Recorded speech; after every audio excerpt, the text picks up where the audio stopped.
नमस्कार, DNP India में आपका स्वागत। मैं आपके साथ राहुल चौधरी। अब जैसे जैसे लोकसभा के चुनाव नजदीक आ रहे हैं, वैसे वैसे राजनीति भी अपने चरम पर है।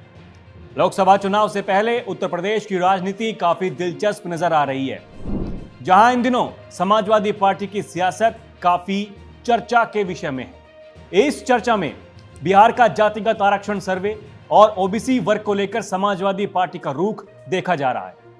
पिछले दिनों हिंदू दक्षिणपंथ पर हमला करते हुए स्वामी प्रसाद मौर्य ने एक बार फिर बयान दिया और अखिलेश यादव की चुप्पी को लेकर भी अब कई तरह के सवाल उठ रहे हैं। इससे समाजवादी पार्टी के भीतर भी बेचैनी की भावना पैदा हो रही है, जबकि कुछ लोगों का मानना है कि ये ओबीसी पर भाजपा की पकड़ को तोड़ने और साथ ही पार्टी के मुस्लिम यादव आधार को खुश रखने की एक बड़ी रणनीति का हिस्सा है भाई।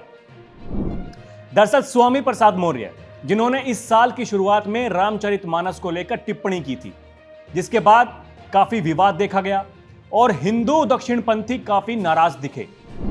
स्वामी प्रसाद मौर्य जी जब अपनी एक नई टिप्पणी को लेकर अभी चर्चा में हैं, मौर्य ने रविवार को यह आरोप लगाकर एक और विवाद खड़ा कर दिया कि विभाजन के लिए मोहम्मद अली जिन्ना नहीं बल्कि हिंदू महासभा जिम्मेदार थी। फिर जहां भाजपा और हिंदू दक्षिणपंथी समूहों ने पूर्व राज्य मंत्री के विवाद का विरोध किया, वहीं सपा और उसके अध्यक्ष अखिलेश यादव ने मौर्य से जुड़े पिछले विवादों की तरह ही इस पर चुप्पी साध रखी है। इस मामले पर स्वामी प्रसाद मौर्य का नाम लिए बिना राज्य विधानसभा में सपा के मुख्य सचेतक मनोज कुमार पांडे का कहना है कि कभी कभी मानसिक रूप से परेशान व्यक्ति के साथ व्यवहार करते समय मानवीय दृष्टिकोण अपनाना पड़ता है। उन्होंने कहा कि ऐसे बयान सपा या अखिलेश की मान्यताओं से मेल नहीं खाते। ऐसे बयान उनके लिए बिल्कुल भी मेल नहीं खाते, चाहे लोहिया जी हों, नेताजी मुलायम सिंह यादव हों या अखिलेश जी हों। हम सभी धर्मों का सम्मान देने में विश्वास करते हैं। समाजवादी पार्टी किसी की आस्था या धर्म पर किसी भी प्रकार के हमले का समर्थन नहीं करती है। यदि कोई व्यक्ति राजनीतिक रूप से कमजोर है तो उसे किसी के धर्म पर हमला करने के अलावा अन्य रास्ते अपनाने चाहिए। सपा की असली लड़ाई बेरोजगारी के खिलाफ है। अब सूत्रों का कहना है कि पिछले चुनावों में देखा गया है कि बीजेपी सभी जातियों को एक साथ लेकर हिंदुत्व के नाम पर वोट मजबूत करने में सफल रही है। इस तरह के बयानों का उद्देश्य है ओबीसी, दलितों और अल्पसंख्यकों को एक साथ लेकर आना है कि कैसे हिंदू धर्म का नाम लेकर सभी का विकास नहीं किया जा सकता, उनको यह बताया जाए।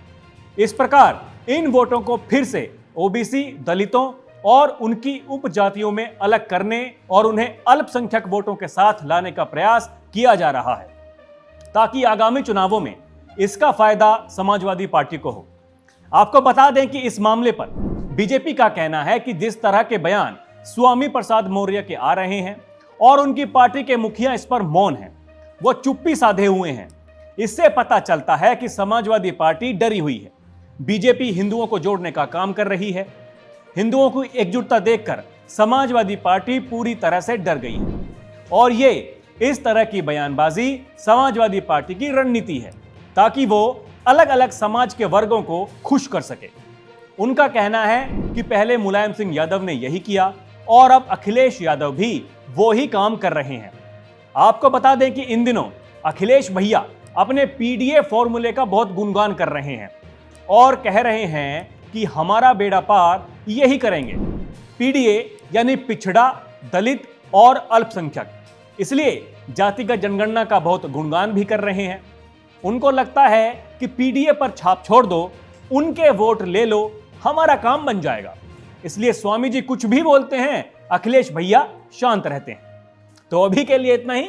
खबरों का सिलसिला जारी है। आप देखते रहिए डीएनपी इंडिया। नमस्कार।